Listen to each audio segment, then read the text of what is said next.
দর্শনকারীদের একসাথে যেন মারে রে আল্লাহ, আল্লাহ ফাঁসি দিয়ে যেন মারে রে, বেলার দিয়ে যেন কাটে রে। নিথর দেহে বাড়ি ফিরল মাগুরার শিশু আসিয়া। বুকের ধনকে হারিয়ে বাকরুদ্ধ মা। ধর্ষণে জড়িতদের সর্বোচ্চ শাস্তি দাবি।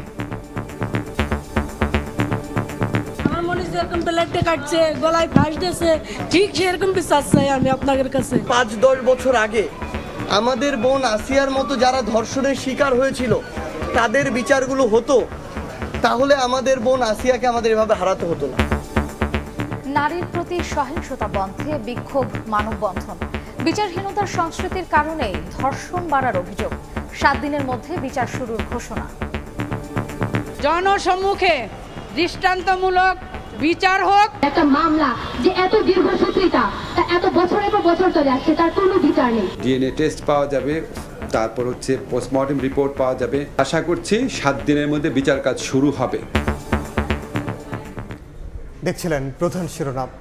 সন্ধ্যার সময় সঙ্গে আছে আমি ওমর ইনান এবং আমি মার্জিয়া শ্রেয়া। এবার অন্যান্য শীর্ষ সংবাদ। 4 দিনের সফরে বাংলাদেশে জাতিসংঘ মহাসচিব স্বাগত জানালেন পররাষ্ট্র উপদেষ্টা। কাল রোহিঙ্গা ক্যাম্পে যাবেন গুতেরেস। চলমান সংকট থেকে উত্তরণের আশা।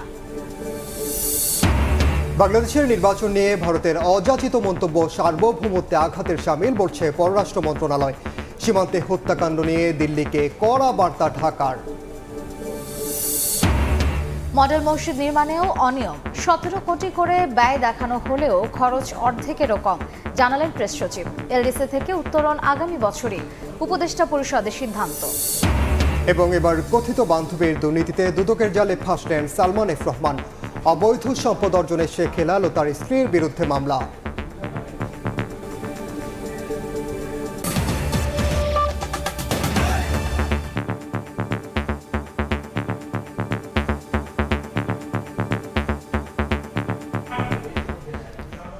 শেষ পর্যন্ত বাঁচানো গেল না মাগুরায় ধর্ষণের শিকার শিশুকে।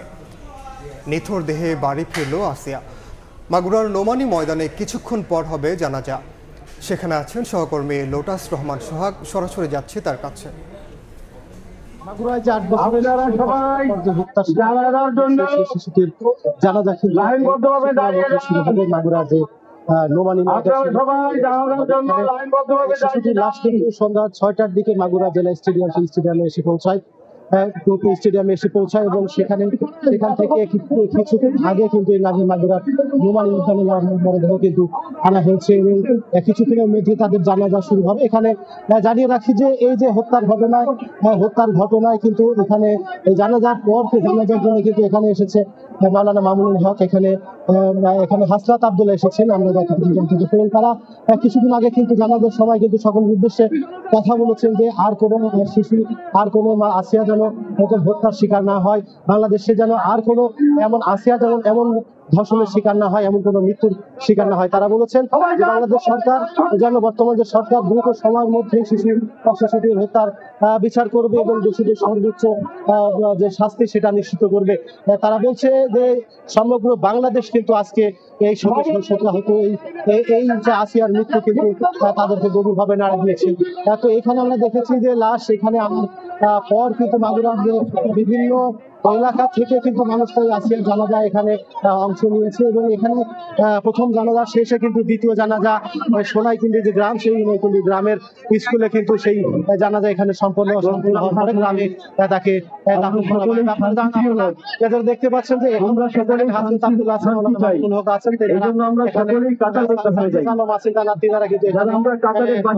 এখানে কিন্তু তারা অংশ নিবেন এবং থেকে তারপরে তাকে জানাজা তাকে দাফন করা হবে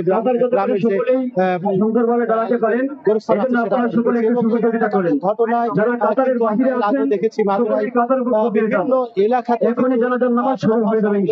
হয়েছে, তারা এই শিশুটির হত্যার দাবি করেছে, বিচার চেয়েছেন। এই যে হত্যার সাথে যারা জড়িত সময়ের মধ্যে তাদেরকে রায় কার্যকর থাকবে না। আমরা যেটা দেখতে পাচ্ছি যে এইখন কিছুক্ষণের মধ্যে এখানে জানাজা শুরু হবে, দাফন করা হবে। তো এই ছিল যে মাগুরায় এই যে শিশু আসিয়া জানাজা, সেই জানাজা চলছে তার সর্বশেষ। এইমাত্র মাগুরায় নিহত শিশু আসিয়ার জানাজা সম্পন্ন হয়েছে, আমরা সরাসরি যুক্ত ছিলাম সেখানে।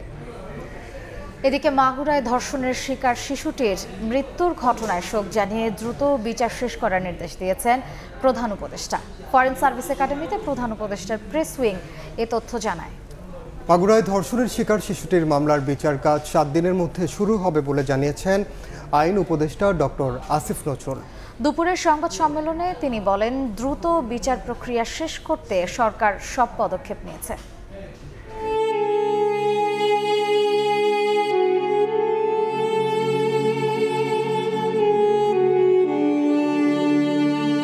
চিরতরে ঝরে পড়ল মাগুরায় ধর্ষণের শিকার 8 বছরের ফুটফুটে শিশুটি। হঠাৎ বৃহস্পতিবার দুপুরে শিশুটির মৃত্যুর খবরে শোকে স্তব্ধ পুরো দেশ। শোক জানিয়েছেন সরকার প্রধানও। স্তব্ধ পরিবেশ উপদেষ্টার প্রেস সচিবের প্রেস কনফারেন্সেও। জানালেন, যত দ্রুত সম্ভব বিচার নিশ্চিতের নির্দেশ দিয়েছেন প্রধান উপদেষ্টা। আমরা সবাই শোকাহত, আমরা আমাদের সর্বোচ্চ চেষ্টা করেছি এই শিশুটিকে বাঁচিয়ে রাখার জন্য। চিফ অ্যাডভাইজার নিজে নির্দেশ দিয়েছেন যারা যারা অভিযুক্ত তাদেরকে যাতে খুব দ্রুত বিচারের আওতায় আনা হয়। সচিবালয়ে দুপুরে দ্রুত সংবাদ সম্মেলন ডাকলেন আইন উপদেষ্টা। শোকে বিমর্ষ সেই সংবাদ সম্মেলনের পরিবেশও। আমরা আশা করছি 7 দিনের মধ্যে বিচার কাজ শুরু হবে। ডিএনএ টেস্ট পাওয়া যাবে, তারপর হচ্ছে পোস্টমর্টেম রিপোর্ট পাওয়া যাবে। ফলে আমরা আশা করছি খুব দ্রুততম সময়ে এই মামলার বিচার হবে। উপদেষ্টা জানান, আগামী সপ্তাহের শুরুতে নতুন সংশোধনী আইন কার্যকর হবে। নতুন আইনে শিশু ও বলাৎকারের ঘটনায় বিশেষ ট্রাইব্যুনাল কাজ করবে। আশা করছি রোববারই আমরা নতুন আইন প্রণয়ন করে ফেলব। শুধুমাত্র শিশু ধর্ষণ ও বলাৎকারের ঘটনাগুলো দ্রুত উপযুক্ত বিচার নিশ্চিত করার জন্য আমরা স্পেশাল ট্রাইব্যুনাল গঠন করতে যাচ্ছি। মাগুরায় শিশু ধর্ষণের ঘটনায় জড়িতদের গ্রেফতার করা হয়েছে, জিজ্ঞাসাবাদ ও সাক্ষ্য নেওয়া হয়েছে। বিচার শুরু হওয়ার পর 7 দিনের মধ্যে রায় দেওয়ার নজির আছে, তাই দ্রুত বিচার কার্যকর করা যাবে বলে আশাবাদী আইন উপদেষ্টা। সানবীর রূপল, সময় সংবাদ, ঢাকা। 4 দিনের সফরে ঢাকায় পৌঁছেছেন জাতিসংঘের মহাসচিব আন্তোনিও গুতেরেস। মহাসচিবকে বহনকারী ফ্লাইটটি বিকেল 5টার পর হজরত শাহজালাল আন্তর্জাতিক বিমানবন্দরে অবতরণ করে। তাকে ফুল দিয়ে বরণ করেন পররাষ্ট্র উপদেষ্টা তৌহিদুল ইসলাম। জাতিসংঘ মহাসচিবের এই সফরে রোহিঙ্গা সংকট সমাধানে করণীয় নিয়ে আলোচনার কথা রয়েছে। শুক্রবার গুতেরেসকে নিয়ে কক্সবাজারে রোহিঙ্গা ক্যাম্প পরিদর্শনে যাবেন প্রধান উপদেষ্টা ডক্টর মোহাম্মদ ইউনূস। সেখানে রোহিঙ্গাদের সঙ্গে তারা মত বিনিময় করবেন। সন্ধ্যায় প্রায় 1 লাখ রোহিঙ্গার সঙ্গে ইফতারে অংশ নেবেন তারা। সফরে রোহিঙ্গা ইস্যু ছাড়াও বাংলাদেশের চলমান সংস্কার প্রক্রিয়া সম্পর্কে জানতে জাতীয় ঐকমত্য কমিশনের সঙ্গে বৈঠকের পাশাপাশি সংবাদ সম্মেলনে অংশ নেবেন গুতেরেস। আগামী 16 মার্চ তিনি ঢাকা ত্যাগ করবেন।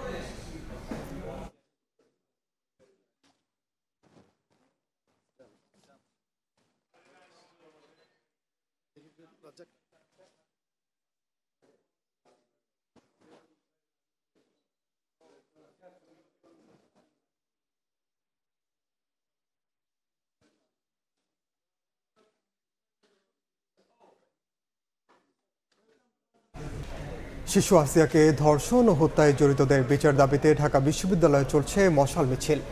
সরাসরি যাচ্ছে সেখানে।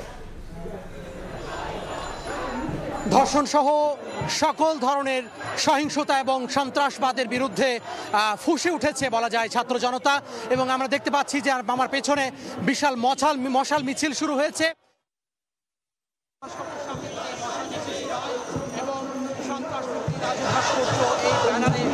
মশাল যে মিছিল, সেই মশাল মিছিলে এবং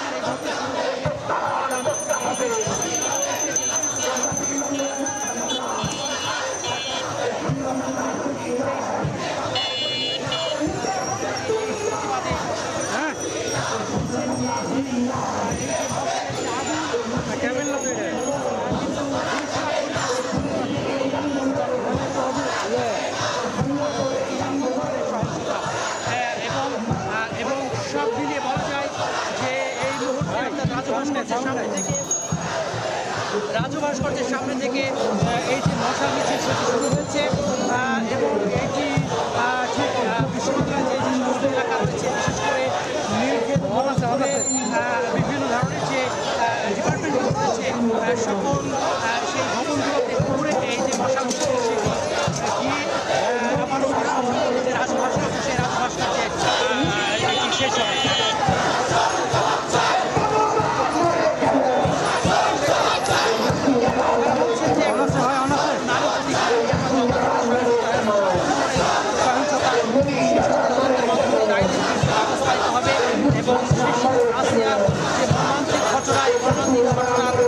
মধ্য দিয়ে এই যে সারা দেশে নারীর যে সহিংসতা সেটি কিন্তু সামনে আসছে এবং তারা সহমর্মিতা গ্রহণ করেন এবং প্রতিবাদ জানিয়ে তারা করে এই যে সরাসরি যুক্ত ছিলাম ঢাকা বিশ্ববিদ্যালয় এলাকায়। বাংলাদেশের নির্বাচন নিয়ে ভারতের মন্তব্যকে অযাচিত বলে মন্তব্য করেছে পররাষ্ট্র মন্ত্রণালয়। বৃহস্পতিবার সমসাময়িক ইস্যুতে মন্ত্রণালয়ের ব্রিফিংয়ে মুখপাত্র রফিকুল আলম বলেন, নির্বাচন বাংলাদেশের অভ্যন্তরীণ বিষয়। এ নিয়ে ভারতের মন্তব্য করা সার্বভৌমত্বে আঘাতের শামিল। সম্প্রতি সীমান্তে হত্যার ব্যাপারে বাংলাদেশ জোরালোভাবে প্রতিবাদ জানিয়েছে বলে উল্লেখ করেন মুখপাত্র। বাংলাদেশের নির্বাচন সার্বিক আইন শৃঙ্খলা সংখ্যালঘু সম্পর্কিত বিষয়সমূহ নিয়ে মন্তব্য করা হয়েছে। বাংলাদেশ মনে করে এই বিষয়সমূহ একান্তই বাংলাদেশের অভ্যন্তরীণ বিষয় এবং এই ধরনের মন্তব্য অযাচিত এবং অন্য দেশের অভ্যন্তরীণ ইস্যুতে হস্তক্ষেপের শামিল। এই ধরনের মন্তব্য বিভ্রান্তিকর এবং বাস্তবতার ভুল প্রতিফলন। আমরা আশা করি যে ভারত সরকারের সংশ্লিষ্ট কর্তৃপক্ষ এই ধরনের মন্তব্যের পুনরাবৃত্তি রোধে প্রয়োজনীয় পদক্ষেপ নেবে। বিজিবি বিএসএফ এর যে মহাপরিচালক পর্যায়ের বৈঠক ছিল সেইখানে এই বিষয়টা আলোচনা করা হয়েছে এবং সাম্প্রতিক যতগুলা এরকম হত্যাকাণ্ডের ঘটনা ঘটেছে প্রত্যেকটা ক্ষেত্রে বাংলাদেশ কূটনৈতিক পত্রের মাধ্যমে জোরালোভাবে প্রতিবাদ করেছে। সংস্কার কমিশনের প্রস্তাবের কপি বিএনপির হাতে পৌঁছেছে জানিয়ে বিএনপির স্থায়ী কমিটির সদস্য সালাহউদ্দিন আহমেদ বলেছেন, পর্যালোচনা করে এর মতামত দেবেন তারা। বলেন, সংস্কার দীর্ঘমেয়াদী প্রক্রিয়া, তাই এই প্রস্তাব নিয়ে আলাপ আলোচনার মধ্যেই জাতীয় নির্বাচনের রোড ম্যাপ দিতে হবে অন্তর্বর্তী সরকারকে।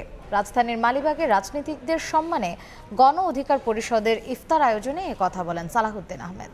জুলাই বিপ্লবের আকাঙ্ক্ষাকে ধারণ করে দেশ গঠনে এগিয়ে যেতে সবাইকে ঐক্যবদ্ধ থাকার আহ্বানও জানান তিনি। আর স্থায়ী কমিটির আরেক সদস্য মির্জা আব্বাস বলেছেন, কৃত্রিমভাবে দেশকে অস্থিতিশীল করার ষড়যন্ত্র চলছে। কিছু কিছু দল বিভিন্ন কথা বলছেন।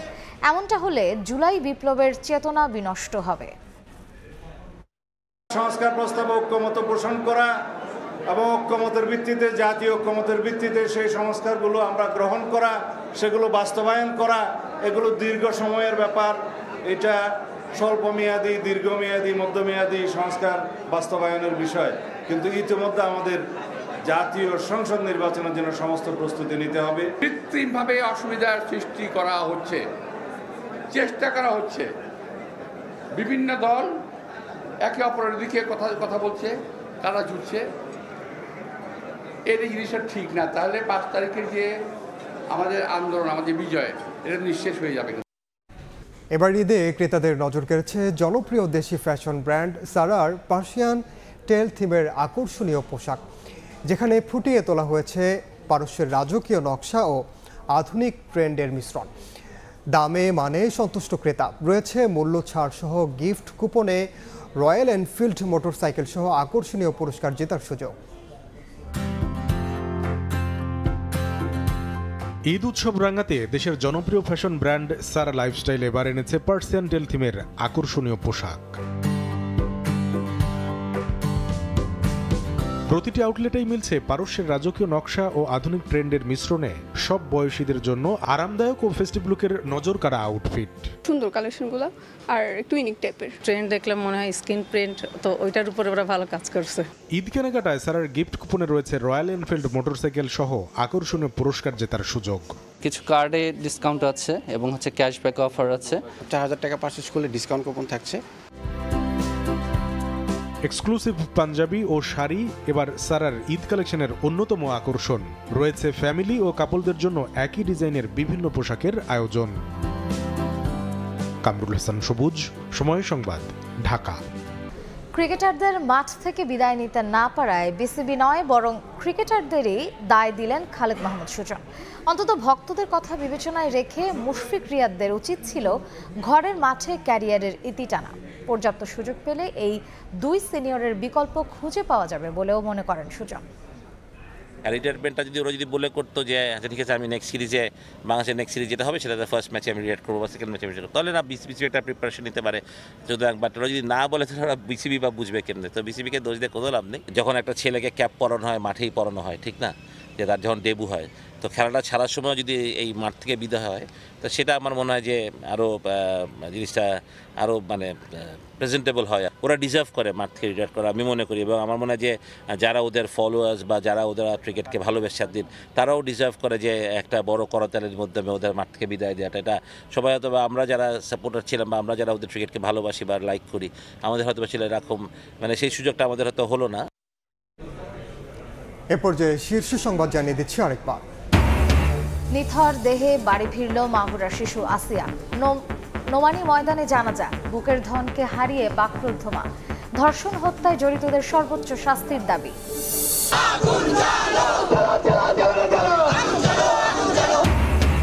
আসিয়ার মৃত্যুতে ক্ষোভে ফুঁসছে সর্বস্তরের মানুষ।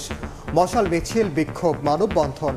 বিচারহীনতার সংস্কৃতির কারণে ধর্ষণ বাড়ার অভিযোগ। 7 দিনে বিচার শুরুর আশ্বাস। এই ছিল সন্ধ্যার সময়। সঙ্গে থাকুন সময়।